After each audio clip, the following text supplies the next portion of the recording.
since the 10th grade. Congratulations. How does it feel to be an NFL draft pick? First off, I want to say thank you. It's been a blessing just to, have this opportunity and the privilege to be in the position I am in right now. I'm honored to, go out there and put on for the city. That's, in my opinion, one of the biggest things people take full advantage of when they get that opportunity. So, just going out there and being blessed about it and not doing things that's going to criticize my judgment and my game the right way. Now, what about your years at Elizabeth? Yeah. Describe that, because that's when you know what? I'm pretty good. Yeah. When did you know, like, I'm going to be D1? I would say in about 7th, 8th grade. Mm-hmm. I had that mentality of watching guys that's in college go out there and play. Watching Kaz, watching Dashi, watching Ray Graham, all them guys. Oh, Ray Graham. I realized that this Elizabeth got some talent, and we can go play with the best of them. And just being able to go out there and do what I did on Friday nights in high school was just fun. I was going out there having fun. Yes, and before we get into your college years, three of the best quarterbacks I've ever seen in Elizabeth was Al Hawkins, Asad Abdul-Khalik, and yourself. Yeah. And I watched you in the state championship game against Piscataway. Yeah. I love Elizabeth, so that was painful. Yeah. You lose that game. You have one of the best games ever, but you do throw the pick in overtime. Right. You come back the next year. Mm-hmm. You wanted Piscataway. Yeah. So you get him again. Right. And it's another great close game. But you get stopped at the goal line. And you get the ball back deep in your territory with not a lot of time left. Yeah. Take me through that drive. We're gonna stay poised. We're gonna stay at it. Mm-hmm. I always have this mentality: the more poised I am, the guys around me are as poised as me. So I just went out there relaxed. I ain't had no worries. We're just gonna go out there and we're gonna play. We wasn't thinking about nothing that was gonna happen that could have went wrong, or we ain't gonna get too high thinking about the things that could go right. So we just went out there and we just kept playing.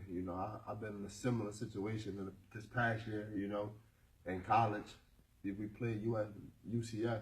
Mm-hmm. It was about 30 seconds left on the clock. We down 5. It was 20-25. I haven't played a really good game throughout the whole game. But when the lights turn on and it's time to shine, I'm gonna go out there and I'm gonna put on for my teammates. I'm gonna go out there. I showed them that it ain't no worries. You feel me? We just gonna go out there. We gonna have fun. We gonna go play. And that's what we did in the last 30 seconds. We took the ball down the field. 3 plays in 30 seconds. And we drove 70 yards down the field. So, it's just the mentality you have, Mm-hmm. in the back of your mind of, I could go do this. That's the mentality. So you win the state championship, you get your revenge with Piscataway, you go to the Temple, and you become a star your first year. Mm-hmm.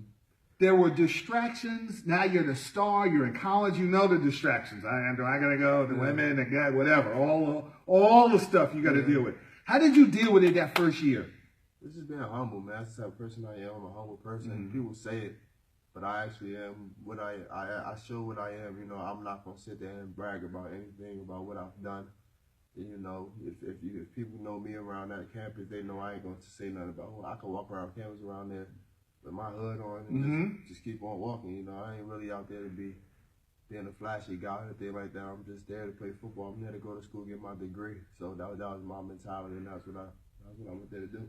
Now, 2015, Yeah. the day you play Penn State, and they say you've never, ever beat Penn State. Yeah.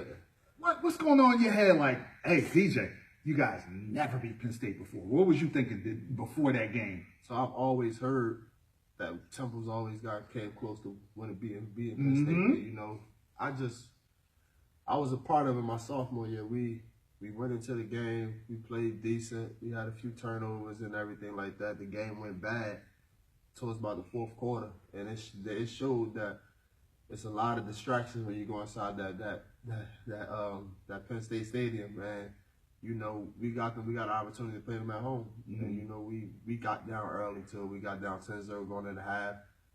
We ain't had no worries still though. We won. It was the first game of the season. It was hot. It was 10-0 going into halftime. Next thing you know, we up 27-10.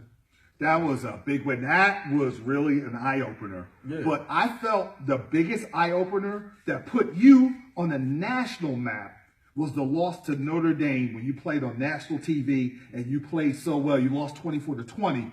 But after that game, everybody started talking about P.J. Walker. Hey, you see that guy from Temple? Temple's good. Yeah. Where did Temple come from? And that extra tension, how did you deal with that the rest of the year? Because now everybody knows you now. Yeah, I mean, it wasn't. I don't think it was just the me though. It was the me. It wasn't a me thing. It was. We had Jihad having. Jihad. You know what? We're gonna get to Jihad I next. was having a hell of a year. You know, he played some of his best football I've seen him ever play. You know, we had a great defense, and I had a great group of receivers that made me look good.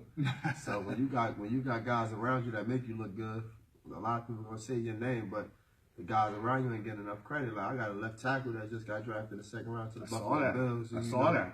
He get no type of paper love or on the internet website, none of that. But at the end of the day, without that dude right there, the other four guys up front, ain't nothing else is on the offense going to work without them. So that's where it all started at right there. Talk about the luxury of having a Jihad Thomas. You play with in high school. Yeah.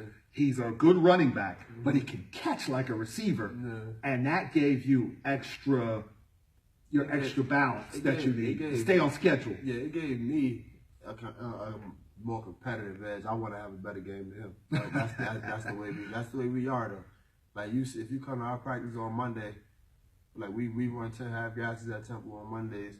I'm trying to keep up with him. I ain't trying to keep up with everybody else because I know Jihad gonna be the first. I know he's gonna be the first one in line. I'm trying to keep up with that man right there. So if I can keep up with him, I'm doing good for myself. You feel me? So that was just the mentality I had. I'm trying to keep up with him and I'm trying to beat him in the race. You know, and not a lot of times I beat him in a race because he realized I'm competing against him. He turned his switch on. He get going. That's just the competitiveness in us. And the competitiveness permeated through the team because you went 10-4. Then the following year you followed up with a 10-4 season, and you have another good year. Yeah. Describe your senior year. Well, we started off slow because we had so much built up in us to where we kept hearing undefeated. And when you hear that in a college setting, it make you tense up a little bit. So we came out our first game, we lost against Army. You know, we wasn't supposed to lose that game, but we did, and it was an eye opener for us. Then you lost to Penn State. They got you back in Happy Valley, but then